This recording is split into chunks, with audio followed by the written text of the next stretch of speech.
अस्सलाम वालेकुम। सच टेलीविजन के डिजिटल प्लेटफॉर्म से मैं हूं आरिफ काजमी। शाम में बशार अल असद की हुकूमत का 24 साला दौर इक़्तिदार खत्म हो गया। इसके साथ ही असद खानदान के 50 साला दौर इक़्तिदार का खात्मा हो गया। यानी एक ऐसा इक़्तिदार जो निस्फ सदी पर मुहित था और उसका खात्मा 10 से 12 दिनों के अंदर झाग की तरह बैठ जाना एक रियासत का, ये बहुत ही अनप्रेसिडेंटेड वाक़या था जो कि अब रुनुमा हो चुका है। इसके साथ ही दिमिश्क के ऊपर तहरीर शाम की सरबराही में मुख्तलिफ जो मजहबी तंजीमें थी उनके ग्रोह ने बाकायदा कब्जा कर लिया है और उन्होंने अपने वज़ीर आज़म को भी इंस्टॉल किया है। इसके साथ ही शाम में, दिमिश्क में और मुख्तलिफ इलाकों में अफरा तफरी का एक सिलसिला है जो कि अपने उरूज पर पहुंचा हुआ है। खास तौर पर अगर हम दिमिश्क और उसके मज़ाफ़ात के अंदर देखें तो इसके इस तमाम तर सूरत हाल का जो बेनिफिशियरी लग रहा है वो इसराइल की रियासत है, क्योंकि इस तमाम तर कंस्पायरेसी बशार हुकूमत के खिलाफ जो कंस्पायरेसी थी उसका मरकजी किरदार तलबीब था और इसके साथ ही अमेरिका और तुर्की ने बड़ा किरदार अदा किया। अब मसला यह है कि तुर्की अपने मफादात के पीछे लगा हुआ है, अमेरिका के अपने मफादात है, तेल के कुओं पर अमेरिका का कब्जा है। सबसे ज्यादा जो बेनिफिशरी है वो इसराइल है। इसराइल ने फौरी तौर पर जब इतवार के दिन जिस तरीके से बशर अल असद का खात्मा हो गया और तहरीर शाम दिमिश्क में इंटर होगी, उसी रात से ही बाकायदा दिमिश्क के ऊपर उन्होंने फायरिंग का सिलसिला, उन्होंने बमबारी का सिलसिला शुरू कर दिया और बशर अल असद के जितने स्ट्रेटेजिक जो असासे थे उनको नुकसान पहुंचाना, उनको तबाह करना शुरू कर दिया। इसके साथ ही उन्होंने सेफ जोन से जो बफर जोन होता है दो रियासतों के दरमियान, उसको क्रॉस करके बाकायदा जुलान की जो पहाड़ियां हैं उन तमाम पर अपना कब्जा जमा लिया और अब उसकी जो कदम है वो बिल्कुल दिमिश्क में आ चुके हैं। इसके साथ ही जो न्यूक्लियर साइंटिस्ट थे दिमिश्क के अंदर, हमस के अंदर 3 से जायद अब तक जो न्यूक्लियर साइंटिस्ट हैं उनको कत्ल किया गया है।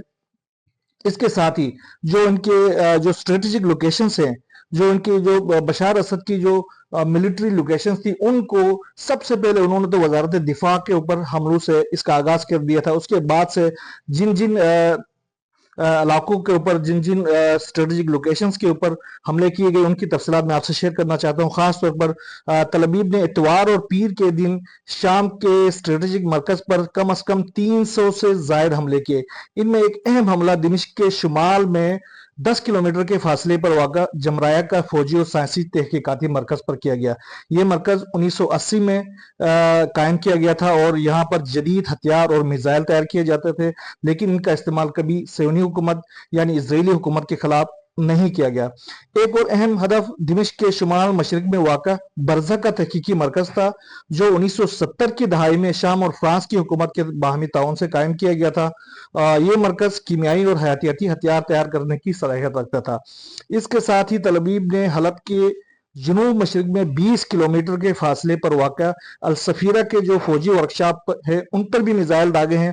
ये जो वर्कशॉप थे उनमें फौज के जो खराब जो हथियार थे उनको दुरुस्त करने का काम किया जाता था। इसके साथ बहरून में शामी बहरिया के मरकज पर भी हमले किए गए, जिसमें शामी फौज की जो बहरी सलाहियत थे उसको वहां पर तबाह किया गया। इसके साथ दिमिश्क के मगरिब में वाक़ा अल मज़ाह एयरबेस जो शामी हुकूमत का एक अहम मरकज था उस पर भी हमलों का निशाना बनाया गया और इस दौरान शामी फौज के दर्जनों हेलीकॉप्टर, जंगी तैयारे तबाह किए गए।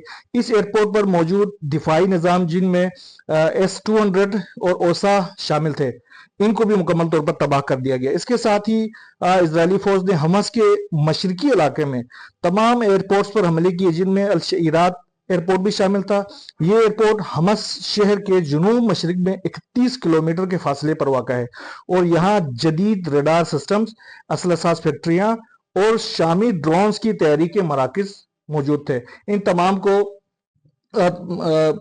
इजरायली फोर्सेस ने एयर रेड्स करके तबाह कर दिया। इसके साथ ही अलशेरात का जो एयरपोर्ट है उसमें 40 कंक्रीट के बंकर्स बने हुए थे और 3 किलोमीटर लंबे जो उनके रनवेज थे उनको भी मिसाइलों से हमला करके तबाह कर दिया गया।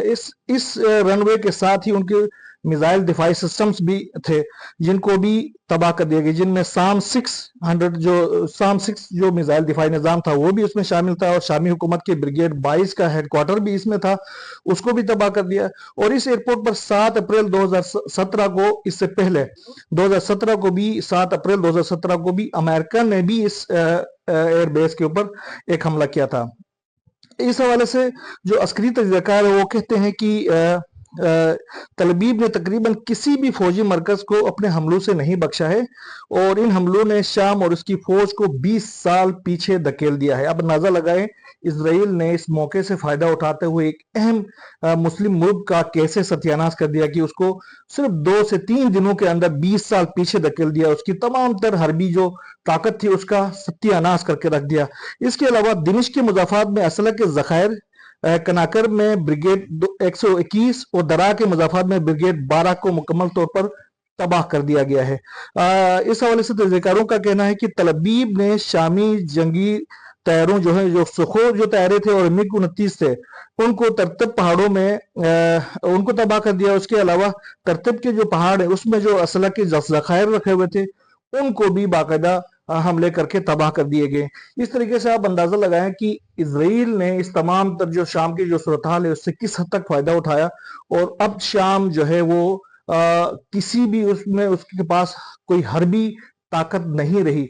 अब आने वाले दिनों में लग ये रहा है कि ये जो एक लूज कन्फेडरेशन बनाई गई है तहरीर शाम की सरकर्दगी में मुख्तलिफ ग्रोहों की, ये वो ग्रोह थे जो पहले आपस में लड़ते रहे। तहरीर शाम हो, नुसरा फ्रंट थी और इसके अलावा बहुत सारे जो तंजीमें थी वो आपस में लड़ते रहे हैं, एक दूसरे के ऊपर हमले करते रहे हैं और अब उनका एक लूज कन्फेडरेशन कायम किया गया था। शाम जो है वो मुतादिद इलाकों में तकसीम हो जाएगा। इसकी बेनिफिशरी जो मोस्ट बेनिफिशरी है वो इसराइल है, जो कि अब दिमिश्क के दरवाजे पे आके खड़ा हो चुका है। दिमिश्क से किसी भी होकर वो दिमिश्क को टेक ओवर कर सकता है। हलब और इस तरफ के इलाकों के ऊपर अब बाकायदा तुर्की जो फोर्सेस है उन्होंने हमले शुरू कर दिए हैं, तो वो सारा इलाका तुर्की की कोशिश यही होगी कि वो अपने अमलदारी में रख ले। दूसरी तरफ कुर्द जो है वो भी अमेरिका की बैग्ड है, तो वो भी कुछ इलाकों पे तकसीम करेंगे। तो लग यही रहा कि ये जो रियासत है वो अनकरीब मुतादिद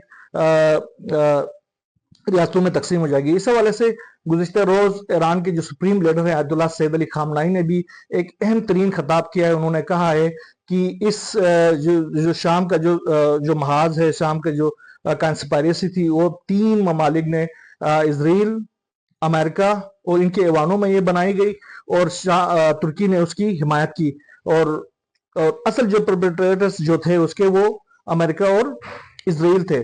तो उन्होंने कहा है कि अनकरीब जो है वो शाम के जो जवान है वो खड़े होंगे और अपने मुल्क को आजाद कराएंगे। यहाँ तक बस इतना ही। अल्लाह हाफिज।